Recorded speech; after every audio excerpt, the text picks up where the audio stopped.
Hi there, welcome. I'm Kim from the McGinnity room, and I was asked to help you prepare a little cocktail to sip on while you're at home watching the Infusing with Love charity care fundraiser. So let's get started. I thought I'd bring to you my collection of brandy snifters. As you can see, they are the winter drinking accessory of choice. So you might ask why I have such a large and diverse collection. We are still in a pandemic, so it rather just depends on how I'm feeling with the latest COVID-19 updates. Some days, super optimistic. We're going to be back to normal soon and everything will be just like it used to be. Some days, we've all had those days. So, got you covered. Get out your collection to find out where you are, and let's get started. I thought I'd bring to you an old school cocktail called a blueberry tea. So, you want to, with all of your warm drinks, to preheat. I've got this preheating here with some hot water. You don't want to go boiling, because that'll crack the glass. If you're at all worried about it, old bartender trick, pour got a little feather following me around there. Put a little teaspoon in there when you pour that water. It's going to act as a conductor and absorb that heat, so you won't have a problem if you're worried about that at all. So we're going to preheat this mug, all ready to go. Then just dump it in the sink. We're making this with Grand Marnier, amaretto. We've got black tea, the orange pico tea, and then we'll do a little twist of lemon as well. And that's all there is to it. If you want to go support local, of course, which we all do, especially right now, Lorien, the windmill store in Perry District, sells wonderful loose tea, as well as the kitchen engine and the flour mill, so if you want to elevate this. But for my purposes, because it's universal and everyone can get the Lipton, that's what I've used here. If you want to go decaf, because the show is later in the evening, you don't want the caffeine, Lipton does make a decaffeinated black tea as well. So we have 1 ounce each of the Grand Marnier and the amaretto in our preheated mug. This is super simple, no shaking, no stirring, none of that, just as easy as can be. And I brewed a pot of black tea here.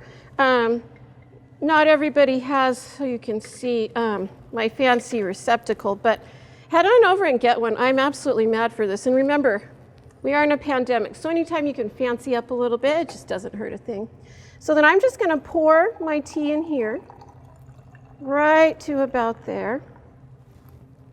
And then that way it'll keep warm with our candle. And I'm going to peel off a little lemon twist. So that's a twist, not a squeeze. And just go around the glass and then just float that right in that little glass of boozy goodness. Now the snifter is nice because you can get in here. Oh, it smells amazing. And you're probably saying, I thought you said it was called a blueberry tea. Where are the blueberries? Not a blueberry within a mile of this cocktail, not a one. Just tasting reminiscent of the blueberries where it gets its name. It's not going to be exactly blueberry, so don't get all upset if you think you've made it wrong. This is about 12%, so around the range of a glass of wine, so they will sneak up on you a little bit. If you want to elevate that a bit, maybe just dump some whiskey in there if you need a little bump on that. Whatever you want to do with that. Or I also might consider incognito consumption. You could just dump this whole thing right in here and just be wandering around drinking incognito. So whatever it is you want to do to enjoy your evening and get through the end of 2020, well, this is going to help you. Now, I'd also like to report that you're not going to have a big bar bill at the end of this evening. You don't have to tip a bartender.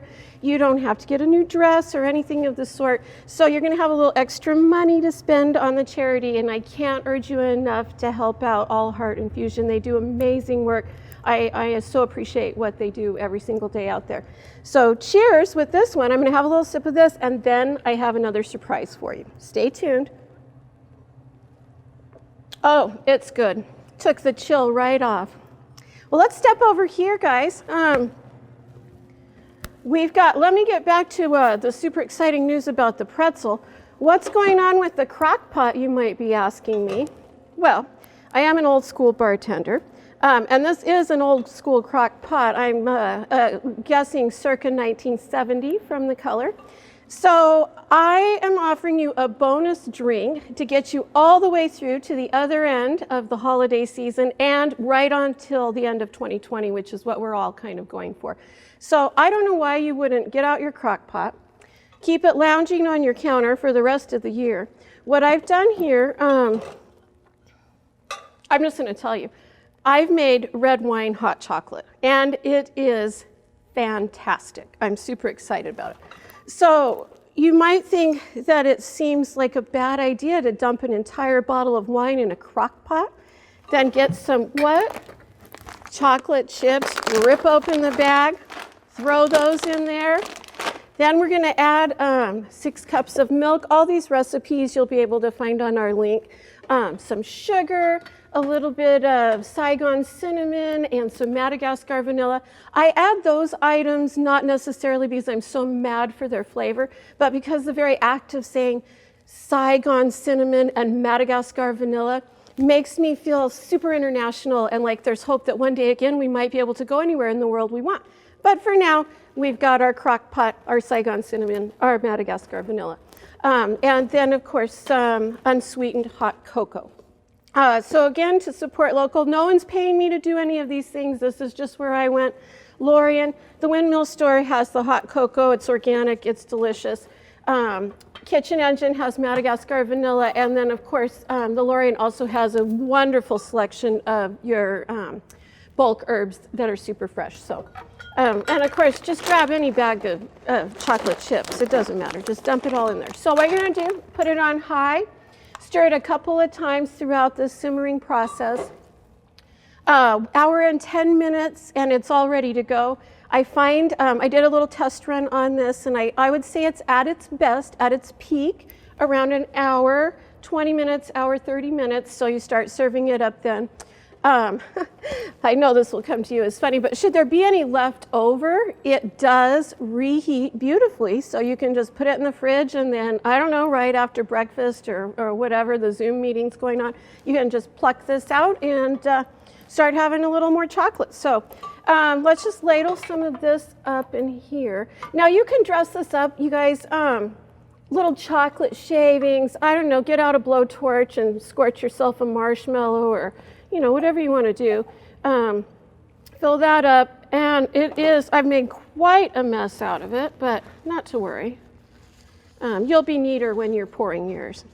So I'm going to have a little sip. Oh, you guys, it's so good. It's just so good. Now, in other exciting news, Flying Goat Brewery downtown, I don't know if you can see these gorgeous pretzels. So anytime you go in and order a pretzel, they are donating $1 to the All Heart Infusion. So I haven't tried this, but I'm 100% guaranteeing if you dip this pretzel in this hot chocolate, you've got a winner. So, and that's a limited time offer, so check on the website and see how long that's going. But thanks to Iron Goat Brewing for donating. I'm going to tear into one of these right now. So I hope you've enjoyed and have some items that you can make in your kitchen. It's super easy. Cheers. Thanks for supporting All Heart Infusion.